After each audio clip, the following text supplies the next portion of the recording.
Hello, so this video has been inspired by a lovely young lady that I worked with who in the past who's reached out to me because she's going through a breakup and she wanted some tips and some advice on how to deal with what she's experiencing right now. So I thought it'd be really lovely to share these tips and advice with everybody. Because we all experience breakups at some point in our life, whether that's with a partner or with a friend.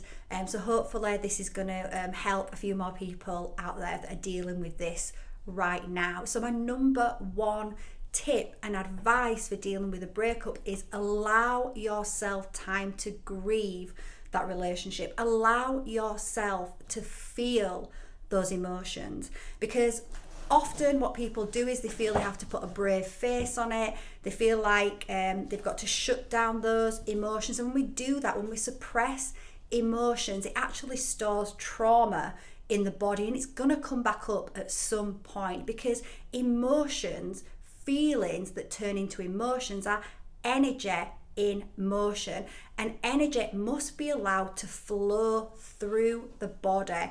When we start to feel something and we start to emote, if we suppress, then we stop those emotions. So allow yourself time to grieve. Allow whatever emotions that come up, which is likely to be a mixture of upset, anger, frustration, all of those, guilt, shame, whatever those emotions are, helplessness.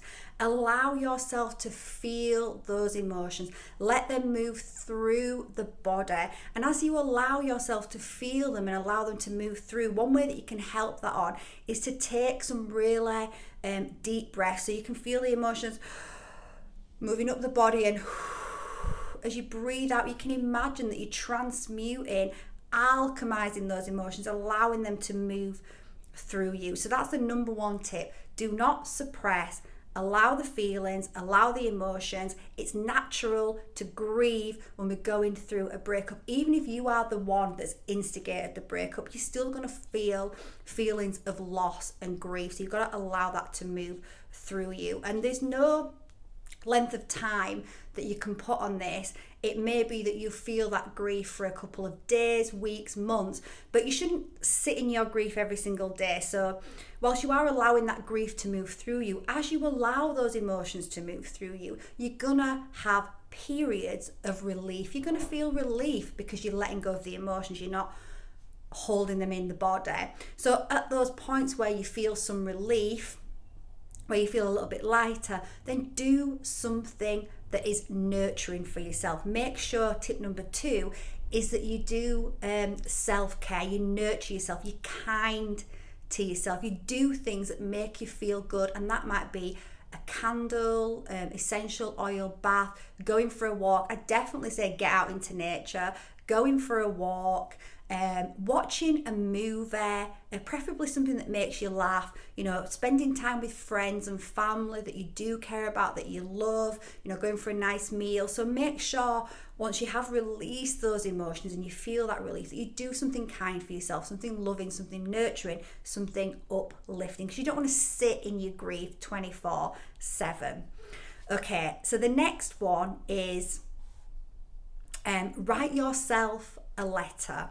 So write yourself a letter about how you're feeling. Be as raw, as rare, as open, as vulnerable as possible in this letter. Because when we write ourselves a letter, so this letter is for the self, when we write ourselves a letter about how we're feeling, when we're expressing those emotions, it actually helps us to make sense of those emotions. It helps us to actually connect to those emotions. And that helps us to transmute and allow those emotions to flow. So by writing ourselves a letter, not only do we start to understand those emotions and connect to them, it's also part of the healing. It's also part of the allowing those emotions to move through you, energy, emotion, rather than to repress it. And the next tip is have some fun. So I kind of almost touched on this already, but in those moments of relief, you're not going to be crying 24/7 if you're allowing those emotions to move through you. So in those moments of relief, those periods, Do things that uplift you. Do things that bring you joy. Show yourself that you matter, that you are worth it. Because often when we're going through a breakup, we start to feel that we're not good enough, and we feel rejected, we feel abandoned. But the only person in spiritual truth, the only person that can abandon you, the only person that can make you feel not good enough is yourself. So by showing ourselves that we are worth having fun, that we are worth self-love, self-care, we're actually communicating to our energy body. We're letting ourselves know that we do matter. We are worth it. We're not abandoned. We're not abandoning ourselves. Okay, so the last tip that I have is something that I wouldn't recommend doing straight away when you're just going through a breakup. So this is something to do at a later stage. Once you've done the above and you've processed your emotions, once you feel that you've let go of that grief, you've processed it, you've allowed the emotions to flow through you, you've felt your pain, you've faced your pain. Once you've done that, so this could be in a couple of weeks, a couple of months, whenever you feel ready to do that. Sorry, my cat is just joining us, 1 second. Then the last thing that I would suggest you do is actually sit down and contemplate what blessings came from that relationship, because all relationships are here to teach us some lesson in spiritual truth. Everything that we experience in this earth school is about our soul growth and expansion. So all relationships give us something, teach us something, show us something about the self. So perhaps the blessing in your relationship that has come to an end is that it taught you how to be more vulnerable. It taught you how to open up. Perhaps it showed you how much strength and compassion that you have. Perhaps it showed you that you are worth more than what you have been dealing with. So spend some time and really just contemplate what were the blessings. Find the gold in the negative. Find the positive in the negative. And you could also do a little practice of gratitude where you could be grateful. You could actually write down, I am grateful for this relationship that showed me how to be vulnerable, how to open up my heart. So whatever those blessings are, you can start by saying, I am grateful for what the blessing is. And what that helps us to do is it helps us to connect to the higher consciousness of that relationship, because we need to understand that all relationships are teachers.